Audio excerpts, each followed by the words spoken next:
God, I'm so excited to do this. You're such a fascinating story with so many ups and downs, and it's so inspiring. This is why I think this will be good for people. And they started telling me about that they were strength trainers, personal trainers. And I said, oh, I got a gym membership recently thinking I know anything. They said, yeah, we train once a week and it's really hard. And I was like, that sounds like a scam. Once a week, that's not even a real thing.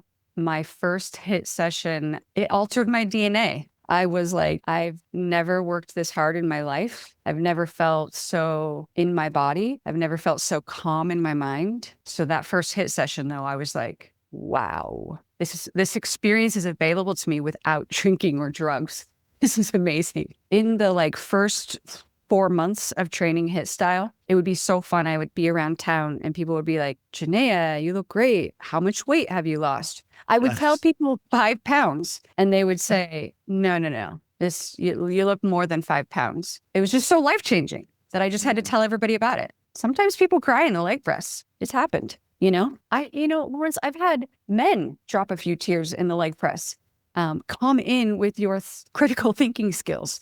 You should be skeptical and ask me, how can I get away with training just once or twice a week? Good, you're thinking. This means that you're going to be more invested. Lawrence Snell here, and welcome back to High Intensity Business, your one-stop shop for growing your HIIT business and fueling your passion for high-intensity strength training. Today, my guest is Janaya Skye.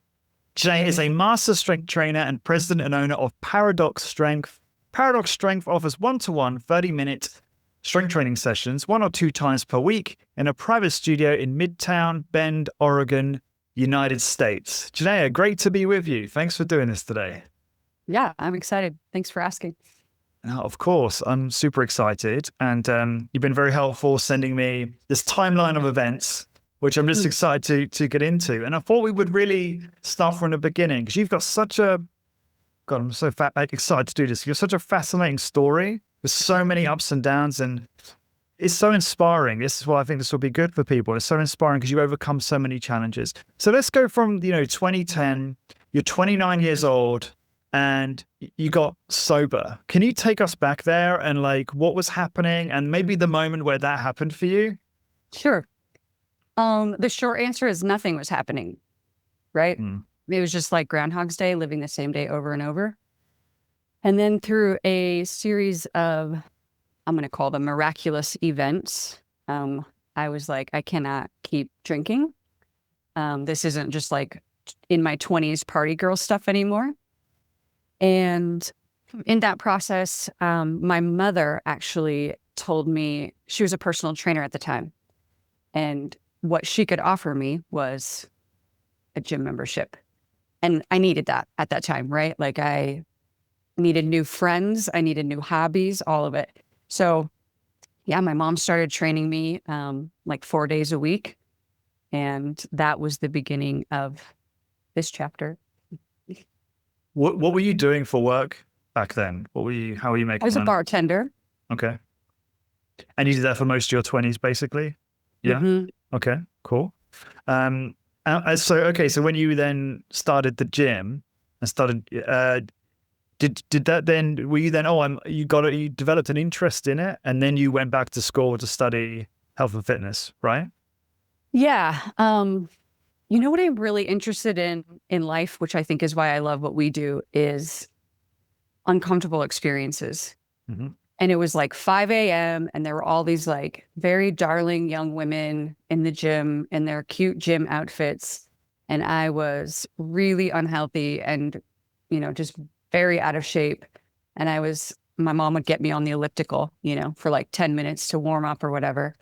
And just in this baggy sweats, baggy t-shirt, and just this is horrible, sweating just from a little warm up, But like I said, I've just always sort of loved being uncomfortable, as weird as that sounds. And I was like, this is something. Plus, when I would leave, I would feel better, right?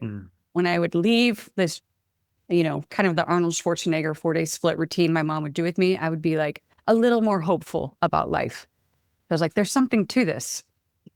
So you weren't put off by all these scantily clad women you were surrounded by? No. I probably was envious. I probably wanted to be them, right? Okay. They seemed happy. Who am I to judge if they were or they weren't? But I was like, they look like they're having a good time and they're not dying on a slow paced elliptical. And okay, so you felt great after. There's a bit of envy. You kind of wanted to be like, what was more compelling for you? Because I'm trying to understand, like, what were the major incentives for you that kept you in the game, right? What kept you motivated, do you think? Honestly, Lawrence, I just needed something to do. Like the first couple of years of sobriety, I did participate in 12-step meetings. But it didn't, and I needed that, right? I needed community of people who were like, yeah, I used to not know how to quit drinking and we figured it out, how to stay stopped, right? But that's 60 minutes, a couple times a week. So I just needed something that could sort of distract me, occupy my mind. My body had someplace to be, to show up. And then shortly after that, you were introduced to high intensity training. Tell us about that. Yeah. So, I'm like 6 months into the Arnold Schwarzenegger 4-day split and I'm feeling pretty good. And I mean, if you quit drinking right away, you're going to drop some lbs anyways, right? Some pounds. Your skin can clear up. So I'm feeling pretty good. I realized after I said lbs, metrics. No, I love it. I love it. We're using that now. So I'm feeling pretty good. I'm back in school and I'm working at this breakfast diner. And there were these 3 men that would come in pretty regularly. And they were all pretty fit, pretty strong looking and just sort of exuded vitality and energy. And we would have these really fun conversations. And then they started telling me about that they were strength trainers, personal trainers. And I said, oh, I got a gym membership recently thinking I know anything. And they said, yeah, we train once a week and it's really hard. And I was like, that sounds like a scam. I didn't say that to them. That's what I thought, I was like, oh, they're probably hitting on me or something, like once a week. That's not even a real thing, And they kept talking about it and I really enjoyed them, their energy and their intellect. And so one time when they asked, I said, sure, I'll give it a try. And I thought that I had been working hard with my mom. And my first HIIT session, it altered my DNA, I suppose. I was like, I've never worked this hard in my life. I've never felt so in my body. I've never felt so calm in my mind. Just quitting drinking, the inner monologue like chilled out and I wasn't so like anxious all the time, but it was still there. So that first HIIT session though, I was like, wow, this experience is available to me without drinking or drugs. This is amazing. And people wonder why we insist on the free workout before we ask for the business, right? Because it's so powerful. Can you say who is this? What location studio is this? Can you elaborate? Yeah. Oh, sure. So back then they were all at a studio called Living Fitness. My teacher, I would say my main mentor his name is James Ingham. And he learned under Steve and Paula Schaefer. They brought HIIT to Central Oregon, I'm going to say like in the early 2000s. Yeah. And while I was training with them there, they went and opened a different studio, which is the studio I ended up working for. Got it. Okay. Okay. So you didn't look back. Once you learn it, you can't unlearn it, as they say.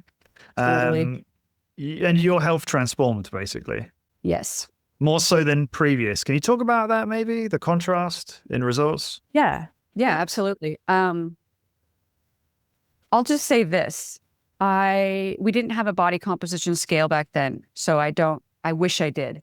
But in the first 4 months of training HIIT style, it would be so fun. I would be around town and people would be like, Janaya, you look great. How much weight have you lost? Which, back in 2013 was an appropriate question. But I would tell people 5 pounds and they would say, no. You look more than 5 pounds. But, then I get to explain recomposition and explain that I was a size 12 and now I was a size 6, but the scale showed a 5-pound loss, right? It wasn't showing anything else. So, my everything was better. My clothes fit better. My energy was better. My You mental packed on health, some more muscle mass, just to clarify that. 100%. Yeah, Yeah, yeah, 100%. yeah. Awesome. Awesome. And you were like the best marketing ever, it sounds like, for your initial trainers, telling everyone about this. You're every hit business owner's dream. Ah, I was. You know what's funny about Facebook memories is I'll see that now, all these years later, where I'll have to like double check my own, personal timeline. Like, was I working for the studio then? I wasn't.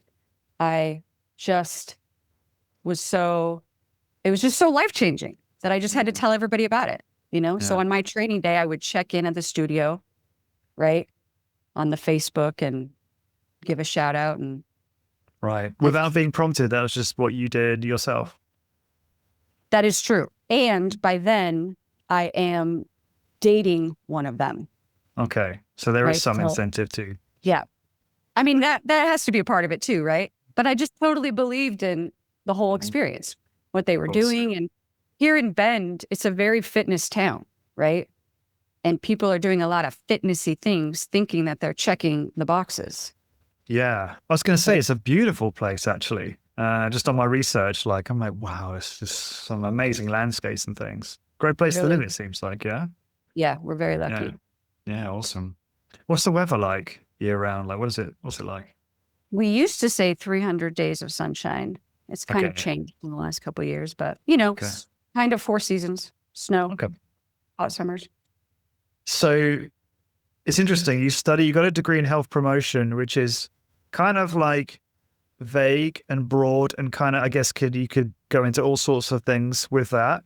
But it sounds like you fell in love with high intensity training and decided to pursue that. I'm curious, was there anything, because you were working part-time, you said, did you get into anything else before becoming a trainer? No, I just was waiting tables. So I wasn't bartending Okay, got it. anymore. I got sober, Mm-hmm. but Smart. Yeah. Yeah. but yeah, I was waiting tables at a breakfast diner. Okay. Okay. And then then you got into the train development program, started your career as a HIIT trainer, and you were doing that full time, or were you doing both I continued to wait tables a little bit, tables. until I built my clientele up. Got it. Okay. So you're doing them sort of side by side. And then it sounds like, yeah, from 2014, you just grew your patch, your clientele significantly, with BNI, which you've mentioned in the community, how valuable that was. Obviously, you had a great team around you. Talk to us about how you grew your clientele in a bit more detail. Well, now it's going to sound like a promotion for BNI, but man, I just showed up fully enthusiastic every time, every morning, right? And with those 30 people every week, I was planting the seed that we need to strength train, and there's a different way, right? A lot of BNI members, I know we're not supposed to, they tell you you're not supposed to promote directly to the members, right? But a lot of them are busy entrepreneurs, right? And so it was like just spreading that message over and over repeatedly again, like, I'm strength training once a week. Yes, I'm building my clientele, and I'm still strength training just once a week, right? It doesn't change for me or whatever. But sharing that message with them over and over, because their clientele, whatever they do, are in some casual conversation. This is the weird thing about exercise and fitness, is it tends to come up, right? You're like talking to your financial advisor, and the financial advisor gives an analogy about fitness or something, talking about your health, right? And inevitably, the client sitting in front of the financial advisor might say, yeah, I've been meaning to start going to the gym. I know I need to. My wife keeps telling me I need to. So it's like everybody knows somebody who's like, I need to go, I need to train, I need to get to the gym, and I don't have the time, right? So it was just like BNI every week, showing up enthusiastically and repeatedly sharing the message that there's a different way. We can do this once a week. There's a different way. Wow. Yeah, you're right. That's why BNI has been so successful for so many of our colleagues. It's because of all those factors. It's firstly, your target market is probably in the room. All of this is obviously predicated on the idea that you have sufficient number of people in your group and they're the right kinds of people and all of that. they have, like you say, a network of people that are a good fit, or similar to themselves. And like you said, it's such an obvious referral because the problems that we solve come up all the time, right? People are always talking about this, right? So that makes a lot of sense. So interesting. Okay. And then, what was it, a couple of years later, you then eventually open up Elemental Strength and then get into that. Can you talk a little bit about that and how that came to be? Why not just stay on with the current company? Yeah, that's a good question. I think there were 4 of us primarily.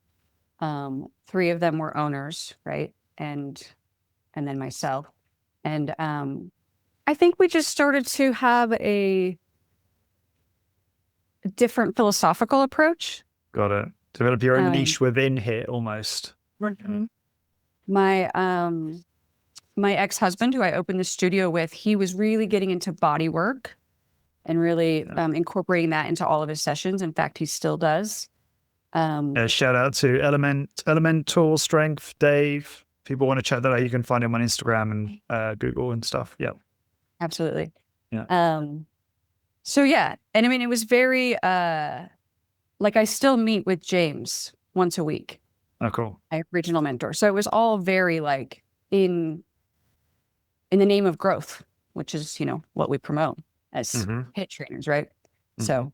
And it was around that time that you initially joined high intensity business all those years ago on the horrendous Zen 4.0 WordPress platform, the legacy platform, which I was trying so hard to sell you on probably and get you to use. Can you remember that? You remember joining the platform back then? Oh yeah. Yeah. And you were listening to the podcast around that time as well? Yeah. Oh, I was listening to the podcast much longer than that, but yeah, back when it was Corporora, really? Corporate, Wow. yes. Yeah. Wow. I guess we're not the only high intensity training podcast in town. It's that's what happens. Exactly. Yeah, that's it. Okay. Okay, and then obviously something really big happens shortly after that. 2 huge things happen for you. 2020, I think there was some kind of pandemic, wasn't there, that we all had to deal with. And obviously you got divorced then as well. So that really threw a spanner in the works, or a wrench in the works, so to speak. Can you talk about that and how that impacted you and how that was like? Yeah. We were very fortunate. My doctor is in the building next to the old studio, next to Elemental, and she had been training with me and loved it and continues to be an incredible referral source for me. She let me quote her in one of the first emails we sent out during COVID when this all started to unfold, right? And the quote was something like, "You need to keep training, keep your immune system strong." This was before like shutdowns or whatever. Right. But people were starting to get nervous, right? Got it. Yeah, jabs and being around people, right? Right. Yeah. And she said, "This is the best case scenario, right? One-on-one in a small private place. There's not a bunch of people. Dave and Janaya are wiping the machines down in between sessions, So that, I just remember that was like gold. That felt just like, yes, So we kept people in, right up until the very end, until our local governor said, shut it down, which was just so challenging. Lawrence, do you know that at one point in Oregon, you could get a tattoo, but you could not. Of course you could. Yeah. Strength train. It was insane. But anyhow, we adapted. We learned a lot. I have some coaching certifications. So I pivoted and did like online nutrition coaching, let clients use their, punch passes for a nutrition wellness session. Dave actually got very clever and did his body work, this form of body work he does on Zoom, right? Okay. So he would have people like hold their own. I mean, we got very clever, which is we could. You do any virtual training as well? We didn't.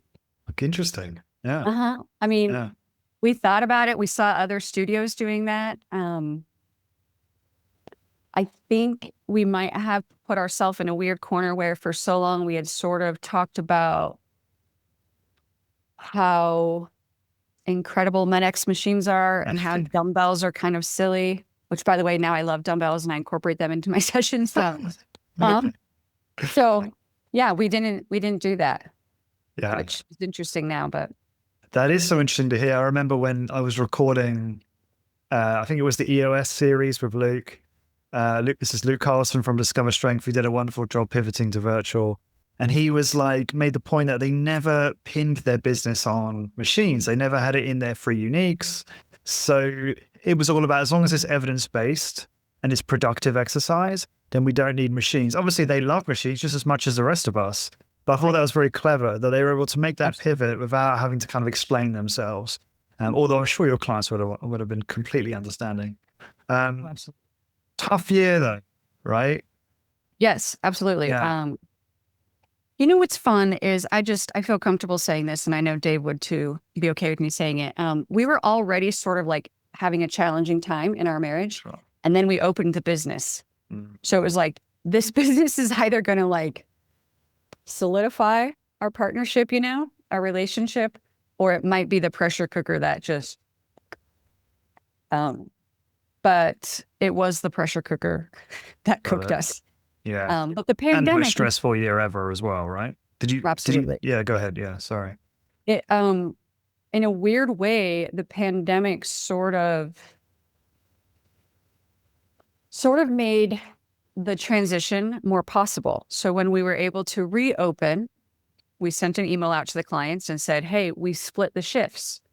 So you will only be in the studio. That studio was sort of smaller, like 900 square feet. So you'll only be in the studio with you and your client. I mean, you and your trainer, right? Mm-hmm. So instead of Dave and I sharing the floor. So like I would have mornings on this day, he would have afternoons. So we got to do that for almost a year. Mm-hmm. So there was like some healing and some settling of this new version of being divorced and still 50-50 ownership of this business, Yeah. It was sort of like an incredible blessing. By the Right. time everyone was sort of more settled in and we could be two of us on the floor at once, right? We had found this new friendship, this new So group. you'd had this space which was really productive. Yeah. Absolutely. Yeah. That's one of the silver linings of COVID, if I can say it, is it really, there's a lot of pruning going on. Obviously, everyone was reflecting on, I know so many people who are like, really made big changes to their lives in terms of their work, because it gives a lot of people time to pause and reflect on what they really want. And then obviously a lot more organizations were open to remote working and all this other stuff. So yeah, that's interesting to hear. Okay. And okay, so then, yeah, you made the transition, you sold shares in that business, and then you're working as an independent contractor. Was that because you had a view to do your own thing at some point? You just needed to buy time and save some money? Yeah. Was it? Yeah? Yeah. Yeah. Okay. I mean, some people ask me like, why don't you go elsewhere? And I mean, it kind of comes down to the tools again. Plus, let's be real, I helped pay those machines off, right? In our first year and a half of business or whatever. I loved the space that we created. My clients were familiar there. Like I said, Dave and I were very like mature and kind and found this new friendship. And I didn't feel like I needed to like make a new plan right away. I felt like I had the space to like, what's next? What's next? Where am I supposed to be? Yeah, that's great that you guys were able to work that out. Shows a lot of maturity. And this is interesting. So you mentioned here about, I think, this is before Paradox Strength. You're training 45 plus clients a week, and you're struck by the lack of resilience. This is post-COVID. Let's talk about that. What do you mean by that? Lack of resilience? How is that manifesting in what your clients were saying or doing or your experience? Oh gosh. Okay. Yeah. I didn't see it in my clients. My clients were like, they were okay. I see. Right. Right. Mm-hmm. It was the community at large. And also I'll say even bigger, like, online, right? On social media, seeing different people really struggling. And it sounds sort of insensitive sometimes when I say this out loud, and even a little bit like of a cliche. So I'm just saying I'm aware of that. Adaptation. right? Like this is a fundamental reason why this is the objective of exercise. But if COVID and the new world is making it clear that this is the way it's going to be, we have to adapt. Those who don't adapt, turns out, might struggle with mental health and might struggle with their physical health, and their relationships might suffer. This is what I was witnessing, right? Yeah. I was kind of like, well, shoot, we're 18 months in. So what is it that has you stuck in the way things used to be? And why aren't you like shifting and orienting towards the new reality that's right in front of you? Do you see what I'm saying? Uh-huh. Like I was just really kind of blown away. And I thought maybe I shifted too quickly. Like maybe I was just like, okay, this is the way things are, you know? I don't know. I just was really struck by how, and that sounds so insensitive, Lawrence, because I know Not that at all. some people lost people, Sure. right? So Yeah. I'm aware of that. The way I was raised, getting sober in my 20s and practicing this style of training for so long, I, in my bones, know how to be with discomfort and be in right relationship with reality, not trying to bargain and wish things were differently, if this makes sense. Yeah. So So just to put it really plainly, like what people were still cowardly, wearing masks all the time. Like, is that what versus, getting outside, being social, putting themselves in uncomfortable situations to strengthen and improve their health, strengthen their body. Is that what you're saying? Is like you were just surprised that people were so resistant to doing that? Or am yes. am I off on that? No, that's it. Yeah. That is, Okay. as you said, putting it plainly. Yeah. And I think, I don't beat around the bush. Not that you were. You're just being very sensitive. But I think we all experienced this, didn't we? We all saw it, especially those of us who are so evangelical about the benefits of strength training. You mentioned it, the immune system. One of the most productive things one could do during the pandemic, right? In so many ways. So no, I share your experience, and I think many of our colleagues do as well. Okay, so moving forward, you then started doing some really interesting additional training in breath school. You became, was a physiology specialist, and you did some somatic coaching, which our colleagues do, which we talked about offline, which is interesting.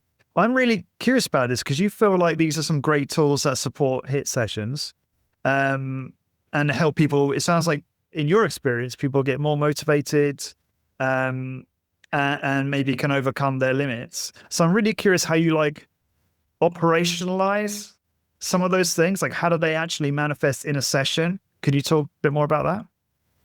Sure. Yeah. First and foremost, I think that the breathwork training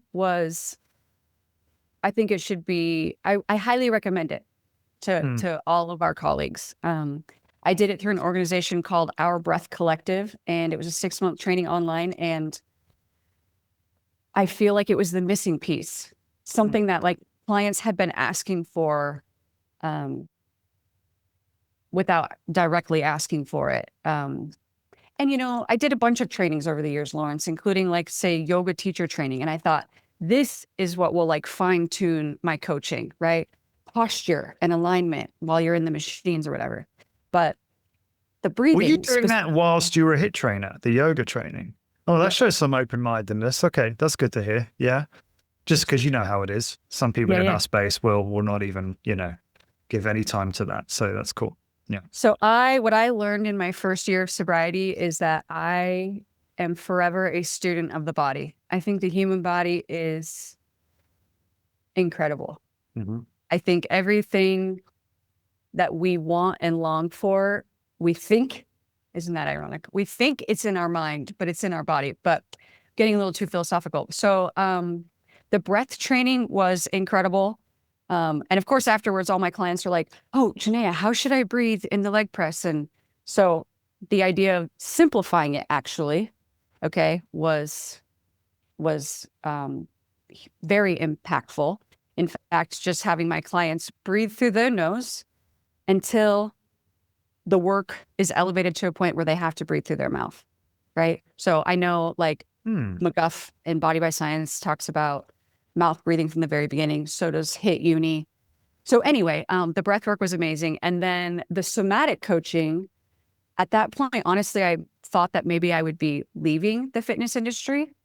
When I took the somatics training, but that was a total game changer because over the years, what I've witnessed is, I mean, we facilitate peak experiences.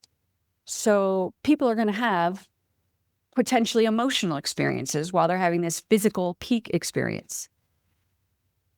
And the somatic coaching taught me how to stay in my own body, thereby encouraging the client to stay in their body. Like, we don't have to explain or rationalize why you're laughing hysterically or why you're crying. Sometimes people cry in the leg press. It's happened, you know? And when I I've was heard bringing, that from a colleague of ours, exactly that they've witnessed someone cry. I was like, I have never witnessed that. Maybe that's because I'm just not in touch with that as much as I could be. But that's funny you say that, because they literally said that like a couple of days ago to me. so you've only heard of one person saying this? Yeah, but maybe it's happened with other colleagues of ours. They just haven't shared it. Totally. So I'm don't know. gonna make a poll in Do it. this platform. Yeah, I want to know. Yeah. It makes sense to me. And sometimes it's Lawrence, I've had men drop a few tears in the leg press. No way. Now, is it usually following a big event in their life, like the death of somebody they love? Yes. Okay. It's not just totally random, right? There's usually something percolating under the surface or whatever. When I was brand new and something emotional would happen for a client, I would kind of fumble and I would try to talk and be like, are you okay? Do you want to finish your workout? And over time with practice, but also with that somatics training, what I learned was this is just a body doing a body thing. And I'm not a therapist, so we're not going to talk about it.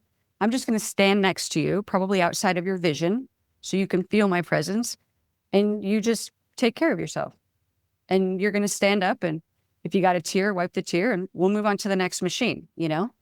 That's like actually the most complete cycle of an emotional release like that, rather than going into our head and analyzing and what it made you think of or blah, blah, blah. No, the body just did a body thing. And Okay. So in practice, they feel that you're giving them space, that you understand what's going on. You're not intervening in any way. And then once they've processed that, they stand up, you say, okay, let's go pull down. Like it's just like that, right? So that's really, is it operationalized in any other way? I'm just curious. Yeah. I mean, last summer when I had my trainer development program, I had a section in my training for the potential trainers about somatics. Ways, little cues you can say to bring people back into their body, right? We all have clients that are talkers. This might be like a flight response as far as the nervous system goes. They want to sort of disassociate from the experience. Any part of the body that is like lower than the head, but I try to go really low. Feet, lower legs, any cue to bring their awareness to their lower part of their body away from their head will often get a talker to slow down, stop talking, and get back into the moment. So there's some practices like this. Okay. Can you give us an example? Like what kind of cue to focus on the lower bodies or anything? Yeah. Let's say they're in this seated row, and as they start to talk, I see that their heels have lifted away from the floor. Is there also a biomechanical reason this is happening? Sure. But just by me saying, I just interrupt kindly, but, gently, but forcefully, powerfully. I say, hey, Lawrence, drop your heels. Lawrence drops his heels, and whether he's forgotten what he was talking about or just bringing awareness so far away from the thinking, Interesting. slows the talking down and gets them back in the present moment. Yeah. Very cool. And just going back to breathing, I like what you said there. So start of the set, breathing through the nose. As it becomes more intense, breathe through the mouth. And do you advocate like a forced hyperventilation, like a faster breathing on that final ref? I mean, that's what I would do personally. I'm just curious. Yeah. For some of my clients, mostly Okay. my male clients that are moving a lot of weight, Yeah. there's a greater demand, you know, and Yeah. it. Yeah. Okay. Interesting. All right. I'm just thinking, is anything else there? Anything else there from those free trainings that has changed a lot about the way you train, or is again things that you've operationalized that you can share? This is really useful stuff. I think that people get a lot from this. Sure. The physiology specialist was super interesting, actually through an organization that works primarily with kiddos, teaching kiddos about their physiology. But gosh, it was so relevant because, as we know, many clients over the years, these adults that are like so intelligent and educated, and I just respect so much, they might fail sooner than they thought. And then it's this whole like moral experience where they're just like, oh, I'm bad or whatever, right? They might not say Right. it in those words. And Yeah. I'm just like, brother, we've been doing this for years. Like, you're supposed to fail, you know? So it changed my language, this training, so that I could talk to my clients like, hey, please don't forget about your physiology, right? Like, oh, you bonked early on all 3 of your sets, let's say, leg push pull. Didn't you tell me that you slept like shit last night and you didn't eat breakfast, and usually you eat breakfast, right? Like, you are not so unique that you are beyond the laws of physics or biology, right? So it just gave me a new language to be like, hey, bodies are bodies. We can do things to support the body doing what you want, but that's not always realistic. And so quit making it a moral thing. You're not a bad person, kind of a thing. Yeah. And Yeah. I like love that. physiological requirements. Yeah. So many factors that affect performance on a given day. I always think about, what Skylar Tanner said to me once, which is sometimes we're just keeping the table set. We're not doing PRs every workout. Sometimes we're just getting it done, getting the medicine. And that can also be quite useful to share with clients when they feel they've had except those who are really type A, who are like, keeping a table set is a failure. Right. But no, I hear you. I think that's great. Cool. All right. Okay. So then you have Christmas in Baja in 2023, and you have the clarity moment that paradox strength is happening. So take us back there.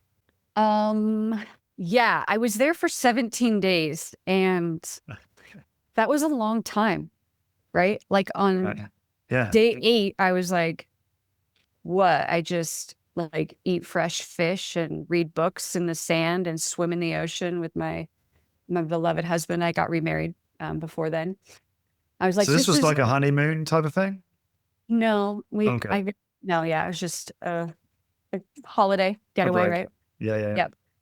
And I've been kind of like, do I want to anyway? And it was just such a beautiful vacation, and it was so restful and just too much fun. And I just felt like I left there knowing I am not done being of use in the world, in my community.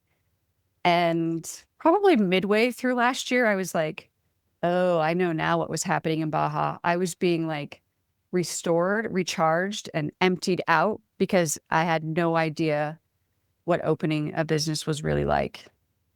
It took a lot. So I'm grateful now in hindsight, right? For those 17 days. When I was in it though, it was just like, what's next? Because this like slow luxury recreational life, like I have more to give. I have more to do, Yeah. So yeah. Sounds Came like it home. just renewed you, got you ready the next phase. This is fascinating. So obviously you have a bias towards MedX. You love MedX, but then you hear about Imagine Strength, and you did that kind of side by side. So, and you fell in love with Imagine. So tell us about that and why were you so enthralled by the Imagine line versus MedX?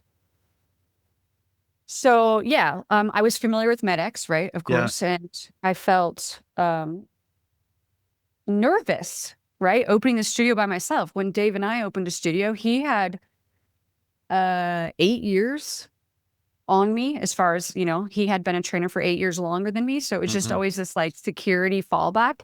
So I'm like, if I'm going to be by myself in my own studio, I want machines I know how to use, And that didn't work out. And my husband was helping me research, and he's a business consultant by trade. So of course he's, very skilled at all of this kind of stuff. And several people he talked to mentioned Imagine Strength. And I was like, no, I don't know what that is. I want MedX.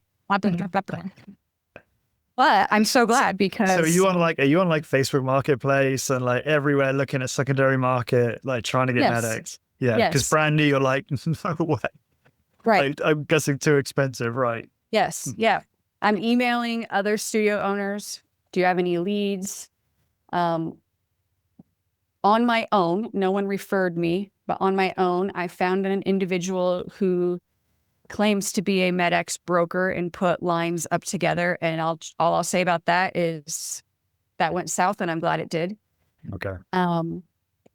Then several people will know who I'm talking about. But so then we got on the phone with Jeff Turner at Imagine Strength, and he agreed to meet us in Vancouver, maybe like a 4-hour drive from where I am. And so we're driving up there, and Lawrence, I'm like kind of thinking that I'm just going through the motions, right? I'm just like probably going to end up with MedX. Some miracle's going to happen, even if the machines aren't matching, if I got like some black frames and white frames or whatever. But I'm just like, this is what you do. This is what we do, right? And first of all, I just really loved Jeff, his energy and like easygoing, attitude. It felt right away like I'd known him a long time. So that put me at ease. And I don't know why, but I was so surprised at how similar the machines felt. Like I was like, close my eyes. I don't know if I'm in a MedX chest press or an Imagine Strength chest press, but I was biased and I had this story that like I had to have MedX, So on the drive up there, actually, we listened to a couple of your podcasts with Jeff, right? Or with Clay, kind of just getting into, Imagine Strength world or whatever. But yeah, I, again, going back to my belief that the body is the body knows more than my mind a lot of times. I sat in those machines, I closed my eyes, and I was like, this feels like butter. This is what I want. This is it. And okay. So you just knew just after trying them. Were there any particular pieces that you were really blown away by, or just like the entire line?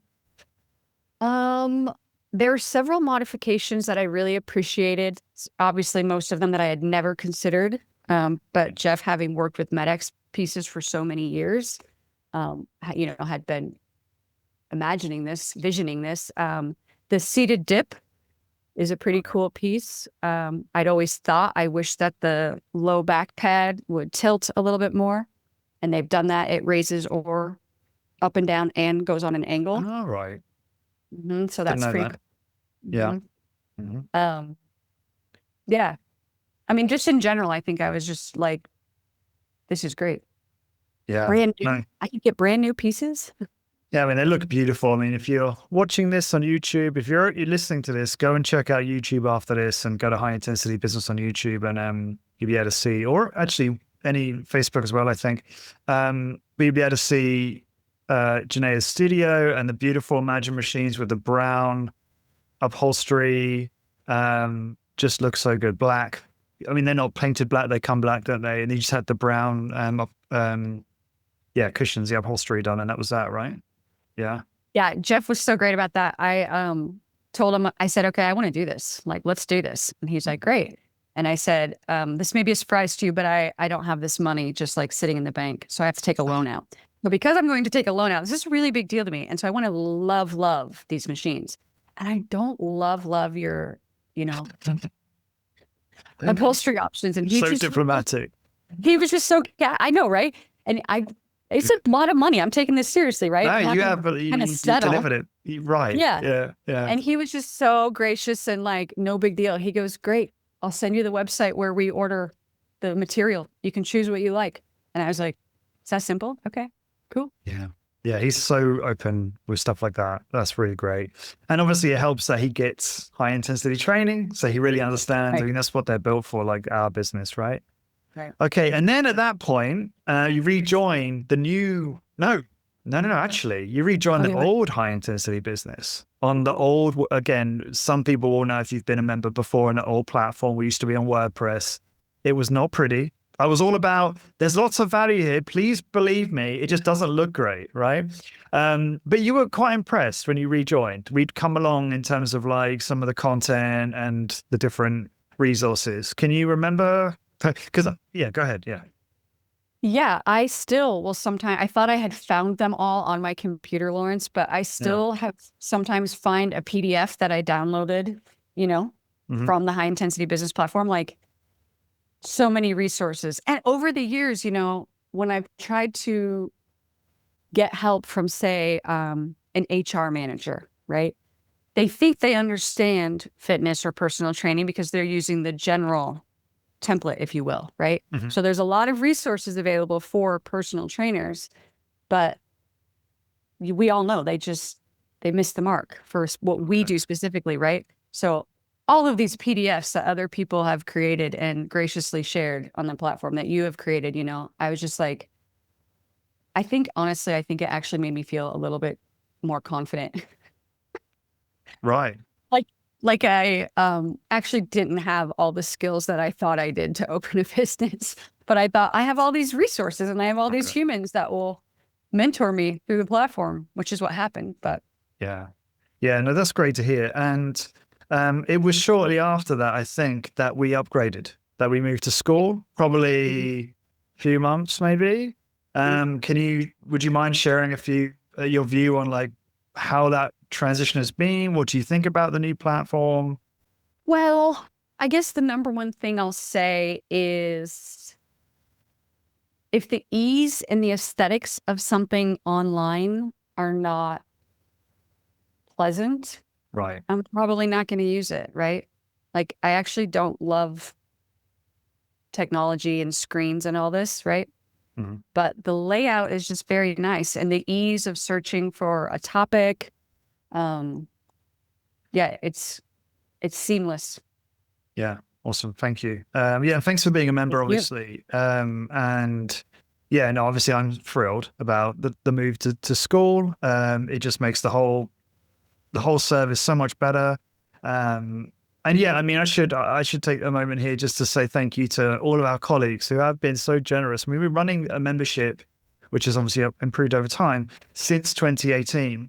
And in that time, so many of the guys have shared so much, right? I'm not going to start saying names because there's so many, but whether it's an employee handbook or content on how to tackle every challenge you can possibly imagine in growing your HIIT business, whether it's hiring trainers, getting leads, closing sales, delivering workouts, FAQs, like all these things that's there. It's just, the guys have just contributed that and it's just available to all of us. And my goal with it has always been to create an ecosystem. It's never been, I've never tried to really position myself as the expert. Obviously I have knowledge, some of it, but it's limited. And then we have people like Pete, who is wonderful, coaching people. And it's been more about like, can we create this ecosystem that helps the whole movement in terms of helping more people start and grow their business in high intensity training and affect thousands of people, right? And just give them all the resources, whether it's, website stuff, consulting for that, people they can talk about, buying equipment, just it all being there. That's the goal. So, it's and it feels like that. Yeah, it feels like that. You've done well.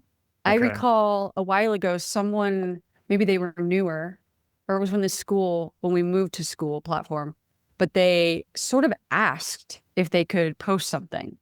And you were like, no, like we are all leaders and being led here. Like you don't have to get the okay, like post, like ask your questions or share, your valuable content or whatever. And it does, I mean, Lawrence, you've done well. It does feel like its own like self-supporting ecosystem. Yeah. Right. That's great that it feels that way. Yeah. And I'll move on in a moment. But it's never about me being the guru. It's like, we've got guys in here who know way more than me. Right. So it's so cool that Luke Carlson's in there. Dr. Doug McGuff is in there being active. I'm putting pressure on him now because he listens to me like, Lawrence, don't say that. But like, some really big names in our space who are willing to help people, which is really great to see. And I really owe a lot of that to school because the user experience makes people want to engage and help each other. 100%. Yeah. Thank you. Thank you for your kind words. And if anyone's listening to this and you are interested in joining us, just look at the links on wherever you're watching this. There'll be a link to join the high intensity business community on School, right? Okay. So then moving forward, you're super excited. This is the Imagine machines we're getting. Jeff's being super helpful in terms of getting all the colors right, but the delivery date is not very desirable. You're open for business on April 17th. This last year or 2024. Wow, you've only been open. Wow. And the machines arrive April 16th. So not ideal. So tell us about that. Well, I got the keys February 1, did some painting, did the move in, get ready things. And it was a really fun experience. I think I might have annoyed Jeff Turner text messaging him so much. Any update? Any news? Like one day I texted him, I was like, hey, are the machines, do they like have a tracking number? Like when you order something from the internet, he's just like, Janaya, I will keep you posted, Yeah. And in March, I finished up at the old studio at Elemental. So I did a couple kettlebell sessions with clients who wanted to. That was another training that I did. I had 2 breathing events, group breath events in the big empty studio, Got it. But yeah, then the machines were delivered on April 16th and April 17th. Whoever, I think that might have been a Wednesday or a Tuesday. So whoever were Tuesday morning clients, boom, let's go. Nice. And we were on. So you were like, oh crap, we're going to have to do push-ups and sit-ups and, never sit-ups, Lawrence, but yeah. No, sorry. Of course.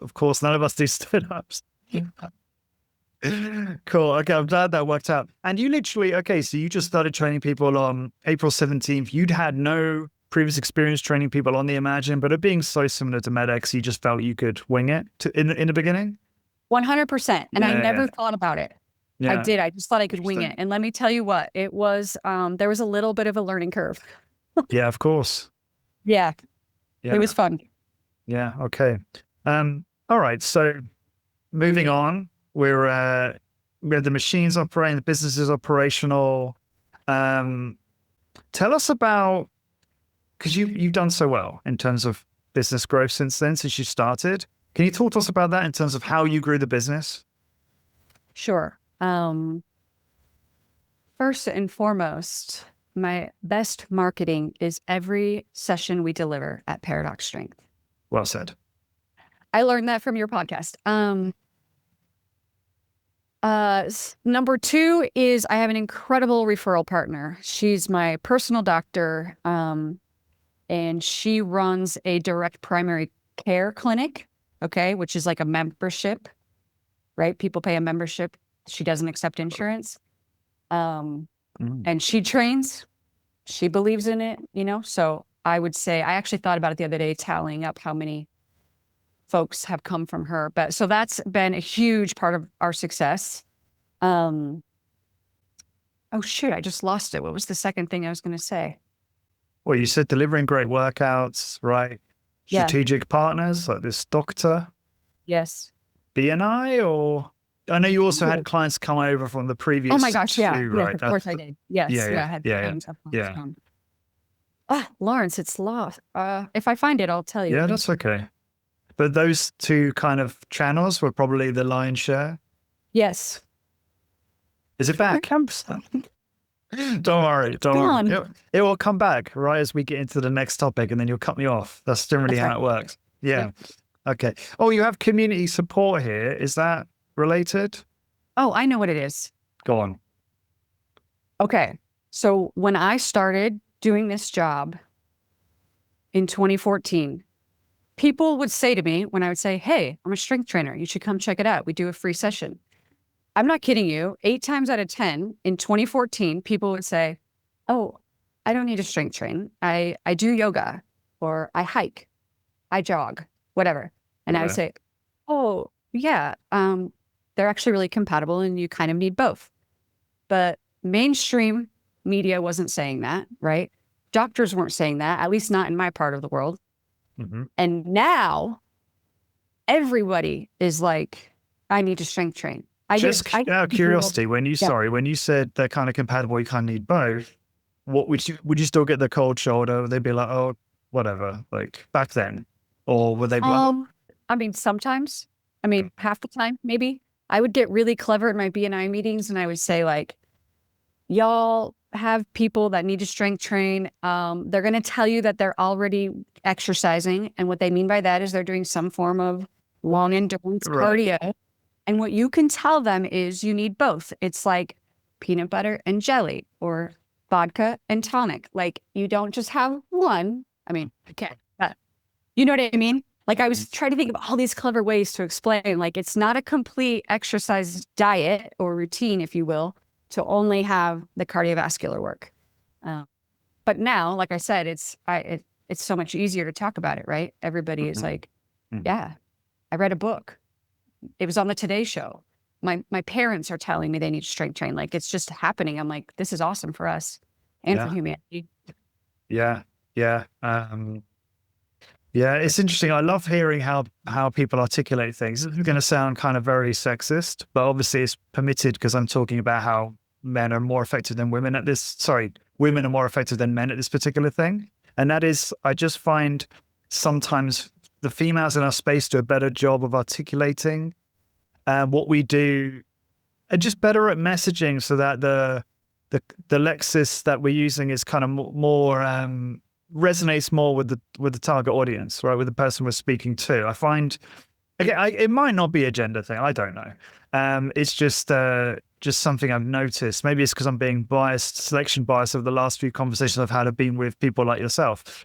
But I think there's a lot we can learn there. Just listening to the way you describe that, it's just such an important skill, right? And it's just not, I don't even need to talk about the sex thing. It's like, obviously men and women can both learn this and do this effectively. Well, just the way you talk about it. Something. Okay, I am onto something. I don't need to, What's the number one thing needed for effective marketing? Connection. Right. Okay. And from a hormonal perspective, women have more oxytocin, more estrogen. These are bonding hormones. Okay. Men have more testosterone. These are more aggressive physical hormones. So it does make sense to me that women might be more effective at connecting, AKA marketing, this cool thing that we do. Yeah. I see that. Yeah. Interesting. Okay. Where were we? So this is interesting. So you haven't done, okay, so you've grown the business primarily through referrals, partners. Obviously you did have clients you brought over. You've not done, I don't think, any other marketing yet, right? In terms of proactive marketing. What are you doing now in terms of sessions per week? 70. 70, okay. And you two trainers? The three of you in total? One trainer. No, okay. I only hired one. Got it. Okay. Yeah, cool. But still really great, like still really interesting that you were able to do that. I guess it helped that when you brought, how many people did you bring over roughly? It's a good question. I was wondering that the other day. Yeah. Around 40. Okay. All right. So and they were once a week, because I remember you were quite bullish on just once a week back then, and then you've gone to twice, right? I have 5 people doing twice a week. Okay. Got it. Which 2 years ago I would have said is like sacrilegious or something, But I was hoping you'd say 35, although I'm in two minds about it. It really depends on the person with the frequency, and there's obviously lots of variables. Okay, cool. All right. So then I guess you use that initial pool to then get more referrals and more, the partner you mentioned was one of those. So that's really helped to grow. But obviously, like you said, if you weren't selling every workout, as Pete would say, right, and delivering a great workout experience, you're not going to get those referrals coming through. All right. Right. Yeah. I also have been here in Bend for most of my life, more than 30 years. And I just have shared the experience on social media, like, pictures of the studio as we were painting it, etc. And so I've gotten referrals from people in the community who have never trained with me, but someone they know says they need to start strength training. And they're like, oh, call my friend Janaya. She just opened a studio. Interesting. Okay, that's great. So, just going back to what you were saying there as well about strength training just being more popular, it reminds me of Luke's speech, right, at the Strength Forum. So, if you're into strength training and you're into like evidence-based strength training and building a business, you should definitely think about coming to the Strength Forum in November. It is limited in terms of spots, so reach out to me, or you can reach out to Luke directly if you're interested. But it was a really great event last year, and I'm looking forward to it again this year. And thanks to you for the crocodile exploration that we did the day before as well, which was a lot of fun. And at the end of that event, we were all at dinner, and Luke gave a very inspiring speech, as he often does, and talked about just how huge strength training is becoming, and how some of the biggest fitness businesses that do nothing to do with strength training are like trying to pivot their entire business model to strength training, and how the popularity of strength training is growing significantly. I did some research recently, and all of the statistics confirm that, right? That strength training is growing in popularity.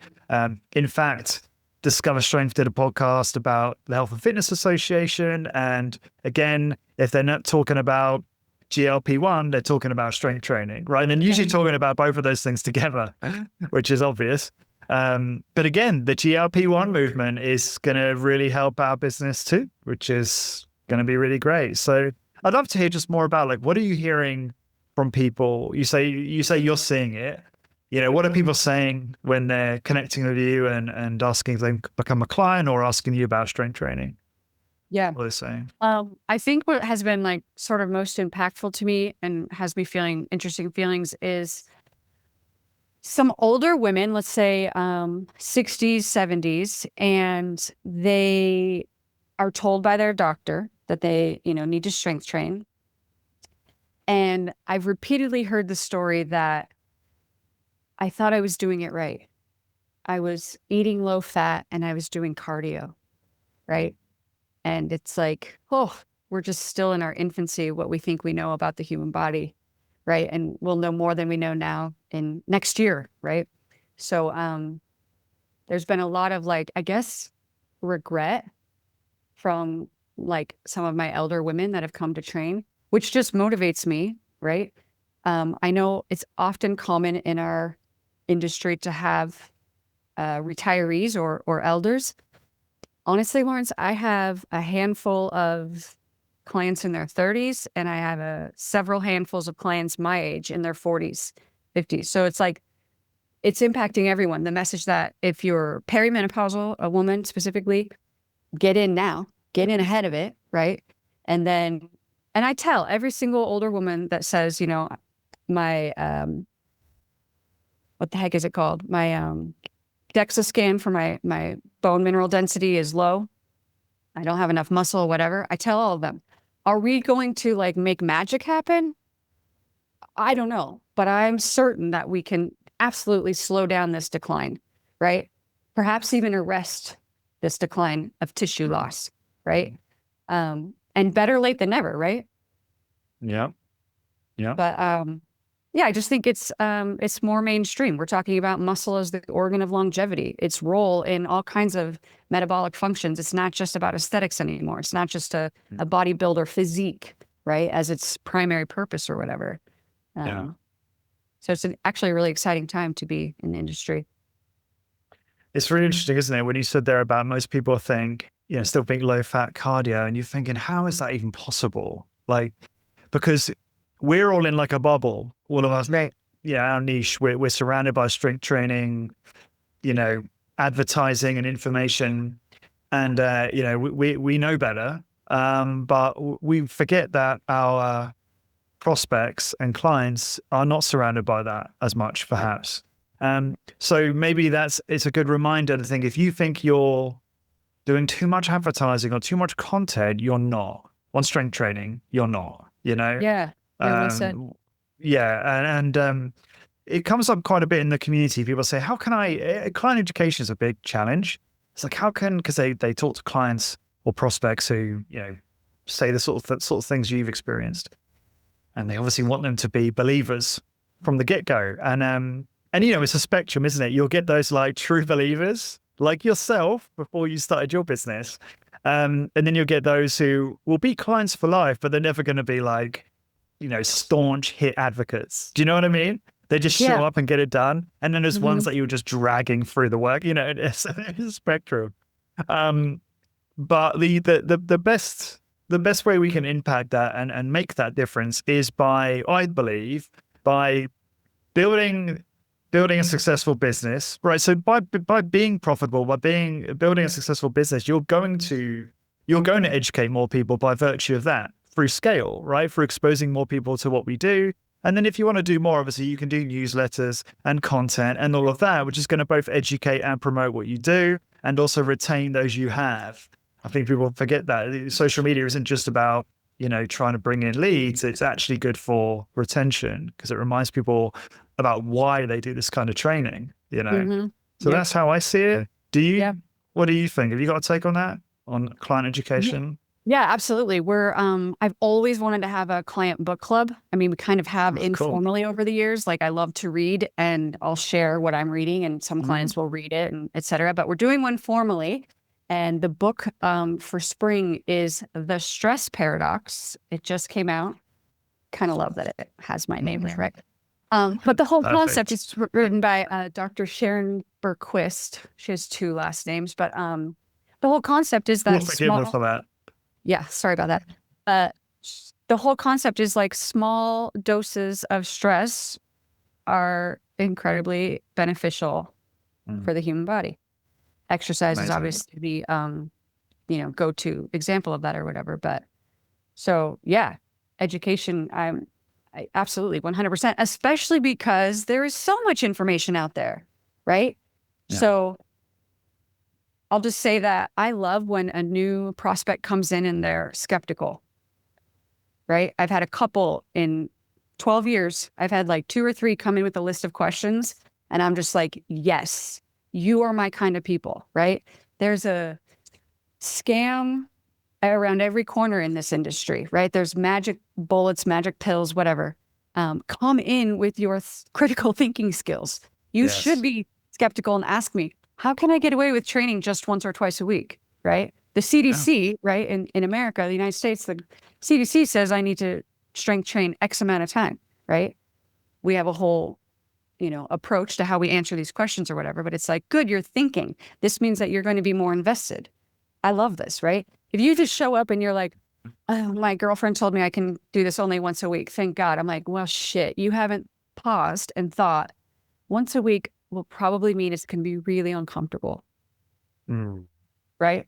Like, how do you get away with doing it once a week? If you're still in the fantasy and thinking that it's some like shake plate or something, I saw this old antique piece of exercise equipment at an antique store, and it was like a band that you put around your torso, and then you switched it on, and it jostled you. That's right. Yeah.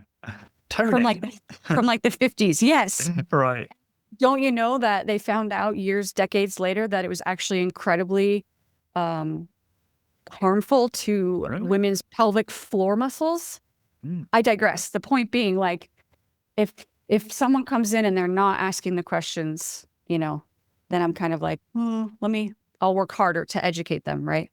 The whole point of me saying that was I love educating our clients, helping them think about all of the massive amounts of information about nutrition and exercise and all the things, because there's so much out there. It's so interesting to hear that, because you're giving people agency, right? The ability to like have 100%.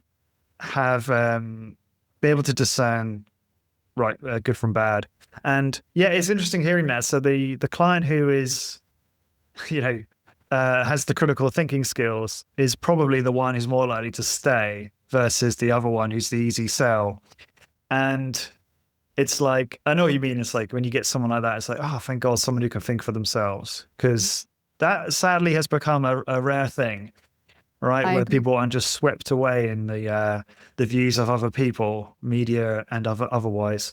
Janaya, this has been awesome conversation. Learned so much, and it's great to just being a podcaster just makes me like, because I'd love to just sit down with someone and do this, but then it would be weird, right? Asking all these questions. So it just gives me the license to do that. And I've always wanted to do that with you, right? I can't sit down with you at breakfast at Strength Forum, and although you'd actually probably be game knowing you, but this gives me the format, the platform to do that. What's the best way for the listeners to find out more about you, learn about Paradox Strength? Where are we sending them? Is it always paradoxstrength.com, isn't it? Yeah. That's it. Yep. Yeah. Beautiful Anywhere new else? website launched. Yeah. Yeah. It's a beautiful website. So it's Paradox Strength. Hopefully the listeners can spell that. .com. There'll be links over at highintensitybusiness.com as well. If you want to join me and Janaya over in the high intensity business community to help build your strength training business, that's school.com/high-intensity-business. You're not going to remember that, so just look at the link. Look out for the link wherever you are, and you'll be able to join us in there. Janaya, any parting thoughts, any words of wisdom for the future strength training business professionals or existing? Yeah, I guess I would say that I really sense that there's a shift coming.